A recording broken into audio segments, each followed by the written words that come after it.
আসসালামু আলাইকুম, কেমন আছেন সবাই? আজকে সকালে তো সবাই অনেক বেশি ভালো আছেন, সবার ঘুমটাও ভালো হয়েছে। কারণ অনেক বৃষ্টি নামতেছে, ঠান্ডা পড়ছে। আমাদের কাছে বৃষ্টিটা আনন্দ মনে হইতেছে, কিন্তু কিছু কিছু এলাকায় দেখেন কি ভোগান্তিতে মানুষ আছে, কত কষ্ট হইতেছে তাদের। আর আমরা আজকে খিচুড়ি খাবো না, আজকের বৃষ্টিতে বিরিয়ানি খাবো, চিকেন বিরিয়ানি। কয়েকদিন আগে খিচুড়ি খাওয়া হয়েছে, বৃষ্টি নামছিল তখন। এই কারণে আর খিচুড়ি খাওয়ার মুড নাই, এই কারণে আজকে চিকেন বিরিয়ানি করব। রাইস কুকারের মধ্যেই করব, কারণ রাইস কুকারে মোটামুটি আমি আবার রান্না করতে একটু ভালো পারি, পানির পরিমাপ একটু বুঝতে পারি। আসলে বৃষ্টি নামলে কেমনই যেন মনটা করে, কি খাই সারাদিন কেমনই যেন একটা অবস্থা, তাই না?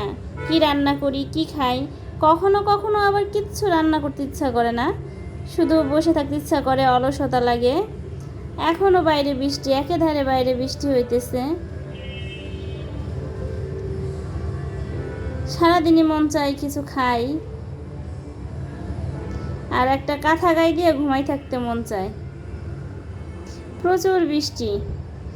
এদিকে আমার বিরিয়ানিটা হয়ে গেছে, আর একটু রাখলে একদম পারফেক্ট হয়ে যাবে। আর একটু রেখে দিতে হবে, তাহলে পারফেক্ট হয়ে যাবে একেবারে। আর ইব্রাহিম আর সৈকত কই আছে?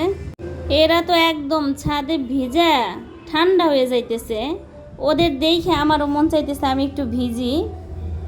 আমি আসছি পানি নেওয়ার জন্য, কিছু পানি ধরে রাখবো লাল চা খাওয়ার জন্য আর ডাল রান্না করার জন্য।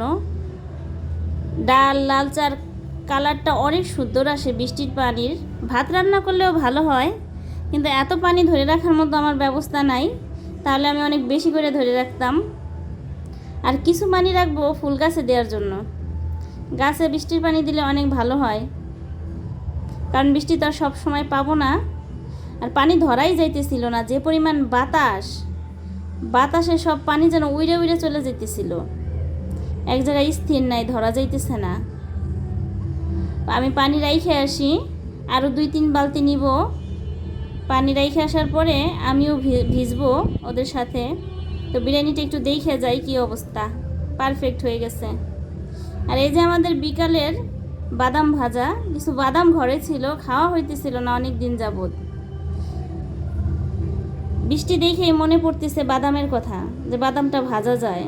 এই যে রাত্রেবেলা এখনও বৃষ্টি আছে, হালকা হালকা বৃষ্টি নামতেছে, হালকা না বেশ ভালো বৃষ্টি নামতেছে। আর বাতাস, কি পরিমাণ বাতাস দেখেন, গাছ দেখেই বোঝা যাইতেছে যে কি পরিমাণের বাতাস বাইরে। তো এর মধ্যে রাইস কুকারে বাদাম ভাজতেছি, কারণ আমাদের গ্যাস ফুরাই গেছে, আজকেই ফুরাইতে হইল। এখন রাইস কুকারে এই বাদাম ভাজবো। কখন ওই রাইস কুকারে বাদাম ভাইজা খাই নাই, আপনারা কি কেউ খাইছেন নাকি জানি না। তো কেমন হবে ভিতরে আল্লাহ জানে।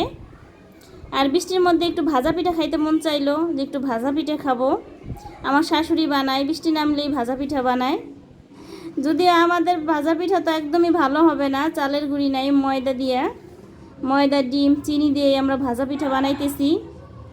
আমার পিঠা দেখে কেউ হাসেন না ভাই, কিছু একটা বানাই আমরা খাই, যেহেতু আর মেহমানদের দিব না, আমরা নিজেরাই খাবো। পিঠাও আমরা রাইস কুকারে ভাজতেছি, কারণ রাইস কুকারে ভাজতে গেলে তো হয় না ঠিক মতো। তারপরে কি করার, ভাজা পিঠা খাইতে মন চাইছে, গ্যাস এখনও দিয়ে যায় নাই। আর এটা তো পুরোই নৌকা হয়ে গেছে, প্লাস্টিকের খেলনা নৌকা থাকে না বাচ্চাদের, ওরকম নৌকা হয়ে গেছে। কিন্তু তারপরে পিঠার টেস্ট কিন্তু একেবারে খারাপ হয় নাই, যেহেতু ময়দার মধ্যে ডিম আছে, এই কারণে ফুলছে। আবার টেস্টটাও একেবারে খারাপ হয় নাই, কিছু একটা হয়েছে যা দিয়ে আমাদের 3 জনের খাওয়ার কাজ চলে গেছে। দেখি এরকমভাবে আর দেওয়া যাবে না। এখন রাইস কুকারটা ঠিক করে সোজা দিকে দিব, দেখি কি অবস্থা হয়। আমি এইভাবে দিছিলাম যাতে তেলটা একটু বেশি পায় আর ফুলে যায়। ফুলছে ঠিকই, কিন্তু এর কোনো চেহারা হয় নাই, সুন্দর একটা চেহারা হয় নাই। এখন সোজা দিকে দিছি, আর রাইস কুকারে যদি এই তেল দিতে যাই অনেক তেল লাগবে। এত তেল দিলে পরে এই তেল দিয়ে আর কোনো কাজে আসবে না, ফেলানো যাবে, এই কারণে ওইভাবেই দিলাম। তো বাদামটা পারফেক্ট হয়েছে একেবারেই। আমি ভাবি নাই বাদামটা এত সুন্দর ভাজা হবে, তাও আবার রাইস কুকারে। অনেক সুন্দর হয়েছে, একদম চুলার মতো, চুলায় বালু দিয়ে ভাজলে যেরকম হয় ঠিক সেরকমই হয়েছে বাদামটা একেবারেই। বেশিও পড়ে নাই, আবার কাঁচাও নাই ভিতরে। তো আমরা সবাই বাদাম খাইতে বসে গেছি একসাথে। বাইরে প্রচুর বাতাস, তাই বেলকনির সামনেই বসে গেলাম। ইব্রাহিম এইখানে বসে পড়বে, এইখানে এসে বাদাম খাবে। আর পরিবেশটা উপভোগ করি আর বাদাম খাই। আমরা তো বৃষ্টির দিনে বাদাম, বিরিয়ানি, পিঠা কত কিছু খাইতেছি। আর যেসব মানুষ কষ্টে ভোগান্তিতে আছে তাদের জন্য খুবই খারাপ লাগতেছে, কিন্তু কিছুই করার নাই। তারা সব সময় পরিবেশের সাথে এইভাবে যুদ্ধ করে টিকে আছে। আমরা আসলে আল্লাহর কাছে লাখ লাখ শুকরিয়া যে সব কিছুই আমাদের ফেস করতে হয় না। আসলে যে যে স্থানে থাকে সে তার ওই কষ্টটাই উপলব্ধি করতে পারে। আমরা দূর থেকে শুধু দেখতেই পারি, কিন্তু বুঝতে পারি না আসলে মানুষ কতটা কষ্টে আছে।